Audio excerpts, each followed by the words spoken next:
There are secrets so dangerous, so volatile, that even death can't silence them completely. When Edgar Hoover, the most powerful man in America for nearly half a century, died in 1972, Washington, D.C. didn't just lose its top lawman. It lost the gatekeeper of some of the darkest truths ever collected about Hollywood's golden age. Behind the polished smiles, the glimmering gowns, and the spotless reputations of movie legends, Hoover kept files, thousands of them, each one holding the potential to ruin careers and marriages and destroy lives. But when Hoover's loyal secretary, Helen Gandy, spent days burning and shredding boxes of those files before the FBI could seize them, one question echoed through every corridor of power. What was he so desperate to hide? Some of those secrets slipped through the flames, surviving in fragments, memos, and whispers from the few who dared speak. What they reveal paints a chilling picture, not just of a man obsessed with control, but of a nation whose brightest stars lived under his invisible thumb. If this kind of story touches your heart, if you're someone who cares about truth, responsibility, and speaking up for the voiceless, please like this video, subscribe to our channel, and share it with someone who should hear it. Let's get started. Edgar Hoover didn't just run the FBI. He built an empire of fear. Beneath the polished facade of patriotism was a man who weaponized secrets as ruthlessly as any dictator. Hoover understood something fundamental. In Hollywood, reputation was everything, and that made its biggest icons the easiest targets.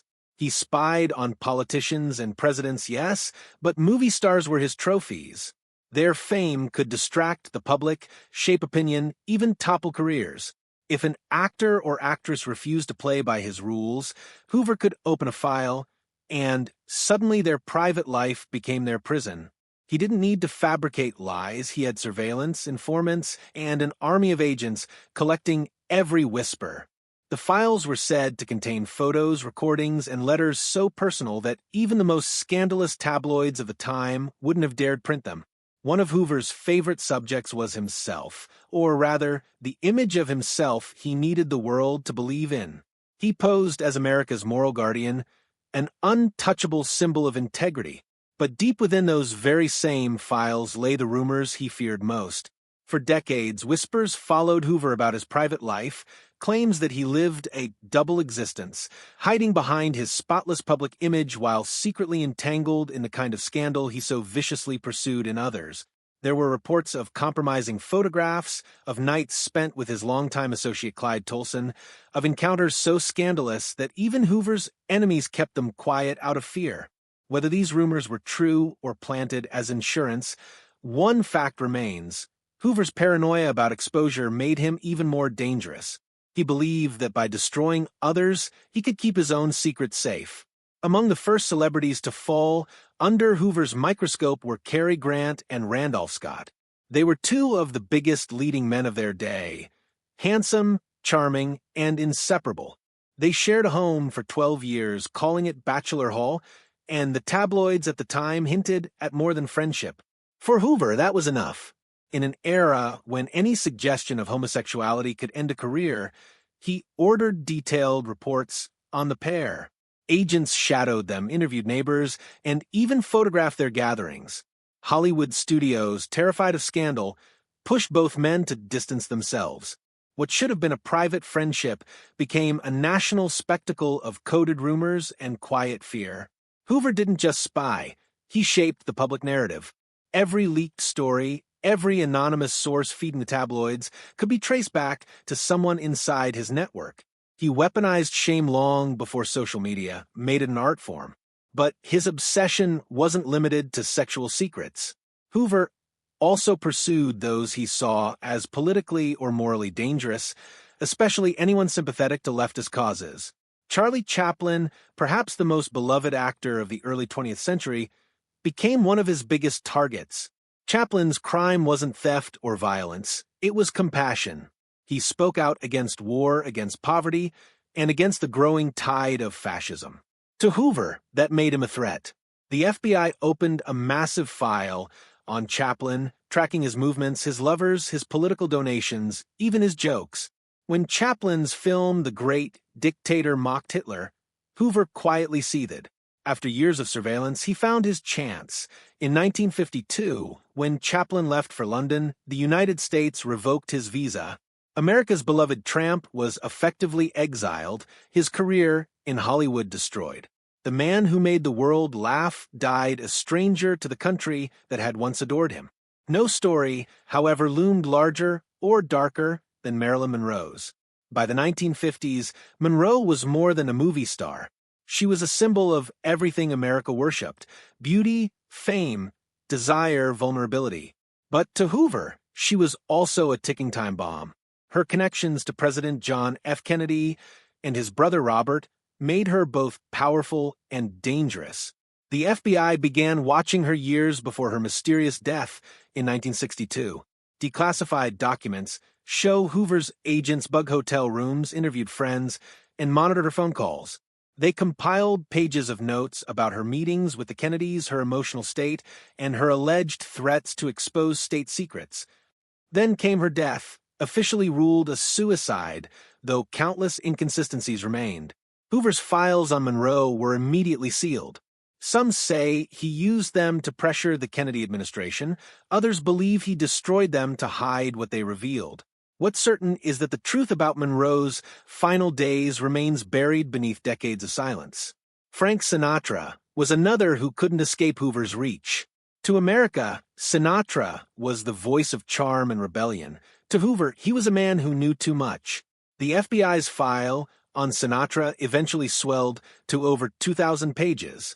It detailed alleged ties to organized crime, wiretap conversations, and suspected political favors.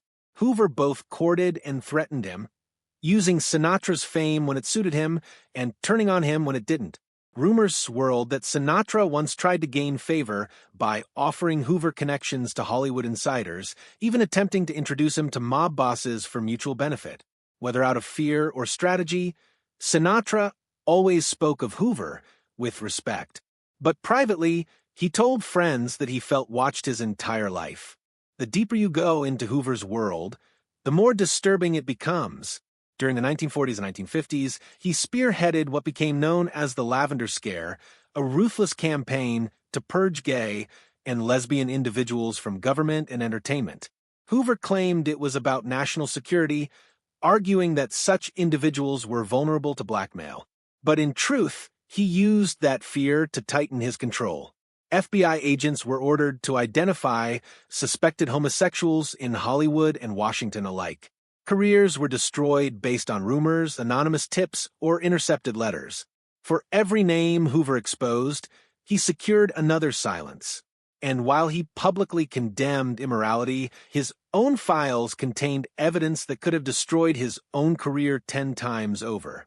Even America's president wasn't safe. John F. Kennedy, charismatic and adored, lived under Hoover's shadow from the moment he entered office. Hoover's agents documented his affairs in painstaking detail, particularly his connection to Judith Campbell Exner, a woman who was also romantically linked to mob boss Sam Giancana. That intersection of sex, power, and organized crime terrified Kennedy's inner circle. They knew that if Hoover ever released what he had, the presidency could collapse overnight. The unspoken agreement was clear. Hoover kept his position for life, and in return, the Kennedy administration left his files untouched.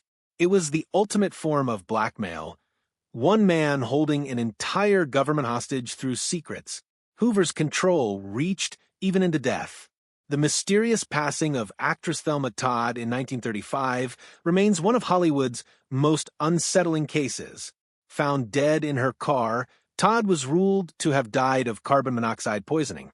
But witnesses claimed she had bruises, and that the night before her death, she'd argued with a man rumored to have mob connections. The FBI quietly collected evidence, interviewed suspects, and filed reports. But those documents were never made public. Some say Todd had discovered ties between the mob and top officials. Others believe she was silenced to protect someone powerful. Whatever the truth, Hoover's file on Thelma Todd vanished, like so many others after his death. And then there's the final mystery. What happened in those 2 days after Hoover died? When agents arrived at his office to secure the records, They found his lifelong secretary, Helen Gandy, already there. Calm, efficient, and unflinching, she told them Hoover's personal files had been destroyed according to his instructions.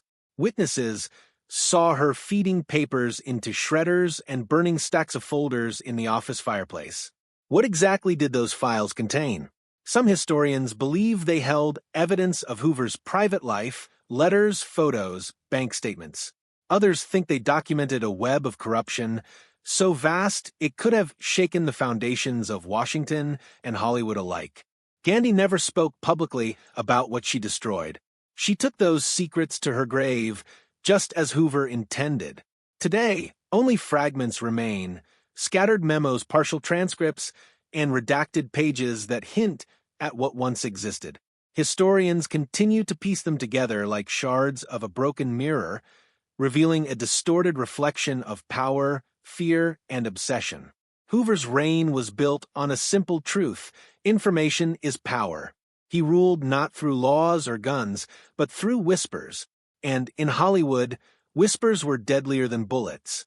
Every time a scandal erupted, every time a career crumbled under mysterious circumstances, someone would ask the same question. Was Hoover behind it? No one could ever prove it. But that was the genius of his system. The fear of being watched was enough to keep everyone in line. Even now, decades later, we're still haunted by the ghosts of those lost files. How many scandals were covered up? How many deaths explained away? How many lives were rewritten by a man who believed himself untouchable? The glamour of old Hollywood was built on illusions, bright lights, perfect smiles, carefully constructed myths. But behind the curtain stood Edgar Hoover, holding the strings. His empire was one of secrets, his legacy written in shadows. And though the files are gone, their echoes remain, a chilling reminder that power, once gained through fear, never truly dies.